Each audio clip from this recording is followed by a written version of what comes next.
Shalom. First and foremost, above all things, I want to give all praises and honor and glory that's definitely due to Yahweh by Hashem, Yahushai by Hashem, Rakah Kodash, from the prophets in Babylon out of the Waco, Texas camp, affiliated with the branch of prophets in Babylon, Tampa Bay, Florida. I'm your brother Atiyat. I'd like to give a special double honors to the elders and apostles on down at Great Millstone. And peace and salutations to the elect. May the blessing of election be upon your households, on you sincere brothers and you few sisters out there. And lesson for today is, see that we walk circumspectly, And Lord willing, I hope and pray that this will be an edifying lesson. So,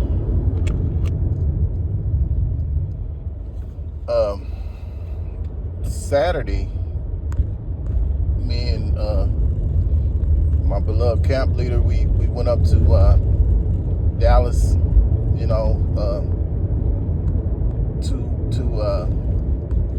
to go get our haircut, what have you. Went to get our haircuts, and so through the Lord's will, we have a brother that's in this truth and knowledge that that's a barber and also an elder as well. So we were there, and there was other people who were not of this truth and knowledge that were there as well. And I have to say, for some men that are not in this truth and knowledge, they were really pretty cool people, and so we had to be circumspect. And also when another elder came in, because at the time he had after we had got our got our haircuts, there was another elder that came in there.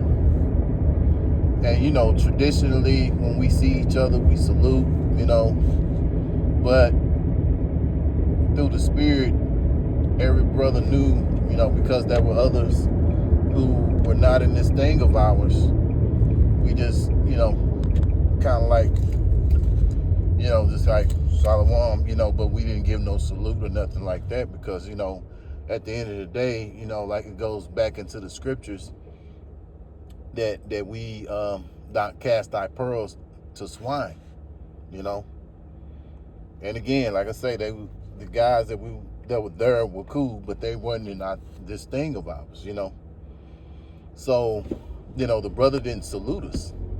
But as soon as, it was all of us in there, because there was more brothers of this truth and knowledge that was there, as well as, the two elders, and myself and my camp leader.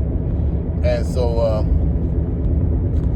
that's when, after that, Jake left, we all saluted each other. We like, oh yeah, we can, that we can, so like, we all saluted each other, and, and it was beautiful. And so the elder, he had said it. He said, well, look, I didn't know if he was of this knowledge, so, and I didn't think he was, so he said, I didn't salute, and I knew right off the bat, through the Spirit of Yahweh Hashem Yahushai, because it was revealed to me, hey, don't do, wait. There's a time and a place for everything, as the scriptures say, right? And so, that's an example of being circumspect. Know what you're involved in, and have an understanding, because, when you first come in, a lot of times you're in that spirit of excitement, And so that knowledge that you have gotten, knowing that you're an Israelite, you want to, it's almost like you want to tell anybody that you think is Jake that he's an Israelite. This is, but they don't share the same joy that you have, They're not looking for a new heavens and a new earth like we are, See, we're in that mindset of looking for a new heavens and a new earth. We know, and that's all spiritual, And see, you say that to your average Jake out here on the street, they're gonna look at you like you crazy, because really the only life they know is this life. And they want to live it to the fullest. That's why you got Jake always trying to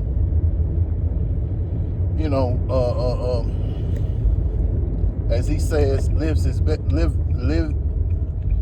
his best life. And that's what they do, because in their mindset, this is all the life there is. Go for the gusto, enjoy it while you can. Which, like I say, we know that there's a new heavens and a new earth to look forward to. And now that I have stopped, let me get some precepts.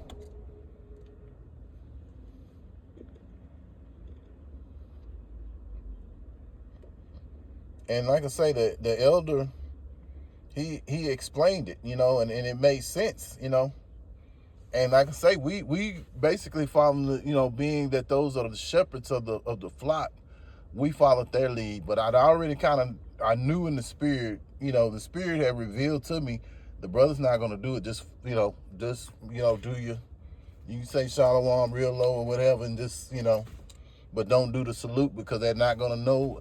And he's not a part of this, So you have to be mindful of things of that nature. You don't want to do that. And this is another brother's place of business as well. So, you have to be circumspect, And even when you're talking, so what you do, you may be talking about what Jakes like most Jakes like to talk about, which is sports. And a lot of times, especially at the barbershop, that's that's what they want to talk about anyway. And if they so far, they go so far with it, I'd be like, oh, okay, yeah, whatever, you know what I'm saying?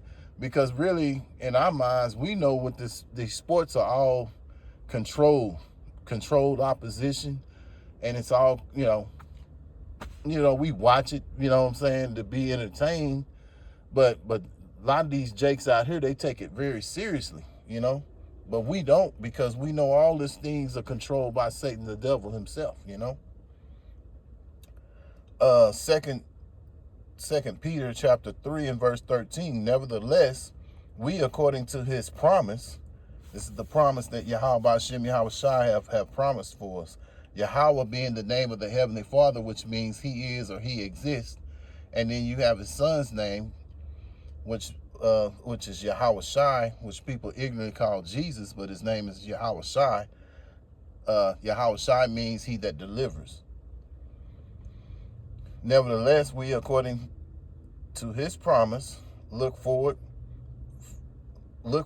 new heavens and a new earth, wherein dwelleth righteousness. Yeah. So, and that new heavens, that new earth, that's what it's, we're looking to dwell in righteousness.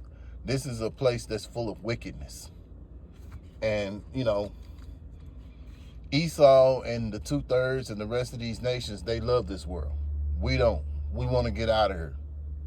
So being that we have that mindset, it goes contrary to these other people out here, their beliefs, So we're looking forward to that new heavens and new earth. And what it basically means, not mean that the Lord is going to destroy the earth.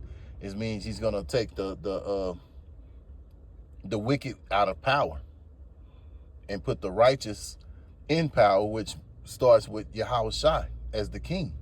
And then you have King David on down, And so, that's what we're looking forward to, So we don't want to get too caught up in these people out here, because like I say, they take this world so much more seriously than we do, Getting an argument with these guys and all that, it makes no sense. Arguing about who's going to win the Super Bowl and all that, it makes no sense, don't get it twisted. I know brothers have favorite teams, and if you follow sports, which I ain't gonna lie, I do. And there's certain teams I like, I'm a Cowboy fan, I ain't gonna lie, but I'm look at it like this. I'm not a fanatic with it. With, if they, I remember back in the day, I was really a fanatic about it, which wasn't nothing but demons on me to be overly reactive about that. I just felt like, man, my whole week gonna go bad if the Cowboys didn't win. But now, it's not a big deal to me, because when you set your affections upon the things above, those things don't matter. I mean, if they win, that's fine. If they lose, it is what it is. It's not the end of the world,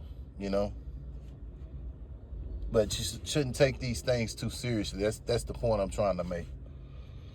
Colossians chapter 3 and verse 2. Set your affection on things above, not on the things on the earth. Yeah. See, these people here, everything is about this earth right now.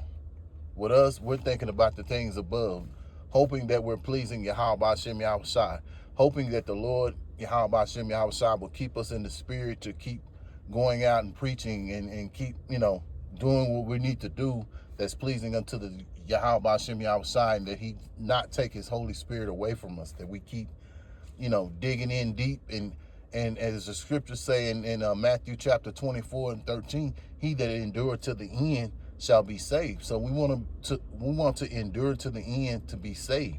We don't want to get caught up in these wicked conversations about, football and sports and all. I mean, don't get it twisted. It's not saying that a brother can't talk about sports. I'm not saying that. What I'm trying to say is that these people out here, they take it way more seriously than we do.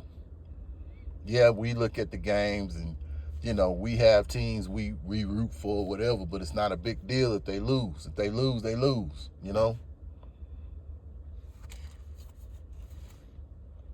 These people, it's unbelievable how, they're so in tune with this. But, because we have this truth and knowledge, we backed away from those things. We're not into it like that. Ephesians chapter 5 and verse 15. I believe it's 15. Yeah. Ephesians chapter 5 and verse 15. See then that ye walk circumspectly, not as fools, but as wise. Yeah, so we want to be wise. We don't want to, speak to non-believers if, you're about your daily life or whatever sometimes, and, you have to be mindful. You don't want to, you see somebody doing something wicked, well, man, you're doing something wicked. The Bible say this. Let me pull this precept. No, you don't want to be in that circumstance, because it was unto you, it was given to you to know this knowledge. This truth and knowledge is not for everyone. And we're going to prove that too here in a minute. But, yeah. So if you see guys doing something wicked, hey, get the hell away from them. Or if you're in a position where you just, hey, that's you, man, whatever, some guys, they get to talk about Jesus Christ or whatever, and what the scriptures say, agree with thy adversary, even though in your own heart, hey, I know that the name ain't Jesus, but just let them talk, let them go on. Don't try to correct them and all that, because they're too far gone, They can't, they're of the 2/3. See, the Lord has called us into this thing, and he called them. Now, that's one thing if Jake starts listening to the message and starts asking questions, things of that nature, then okay.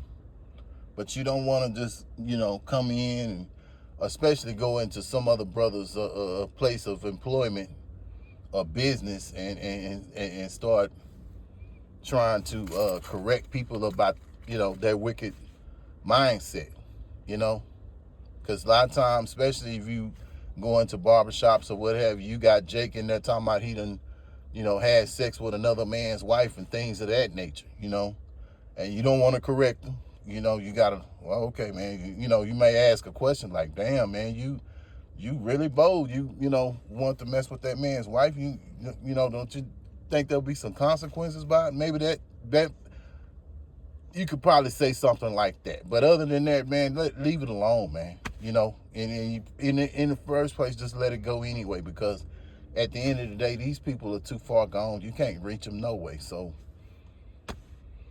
you know, just leave them alone. You know, but a lot of times they will try to engage you into their wicked conversations, and you just, if you know, find some way you can get out of the conversation, or change the conversation, you know.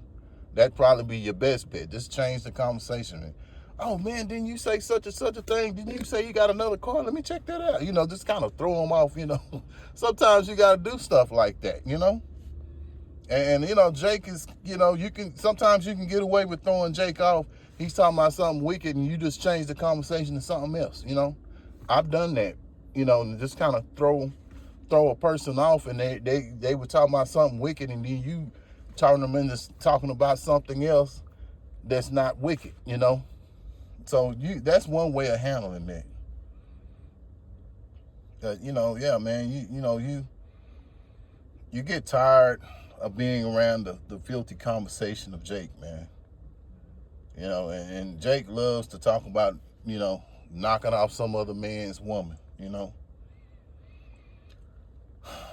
But like to say again, you have to be mindful of who we're talking to, who we're around, our surroundings, you know, because this truth is you know, the Lord has allowed it to be our thing. So this is in this thing of ours, we have to be mindful, you know, of how we move, how we conduct ourselves. You know, we don't want to be, you know, throwing the Bible up in Jake's face every time we, you know, we see him doing something wrong, you know. So you have to be mindful of that. Matthew chapter 13 and 11. He answered and said unto them, because it was given unto you to know the mysteries of the kingdom of heaven, but to them it was not given. Yeah, so it wasn't given to them to understand these mysteries, because if that was the case, Yahweh Shem Yahushua would have gave him that same light that he's given us, you know. So we have to be mindful of the people in our surroundings, you know. So Lord willing, I hope and pray that this was an edifying lesson. And once again, I want to give all praises and honor and glory that's definitely due to Yahweh Ba'Shem, Yahushai Ba'Shem, Rakak Radash. Special double honors to the elders and apostles on down at Great Millstone, and peace and salutations to the elect. And until the next time, Lord willing, I'll say shalom.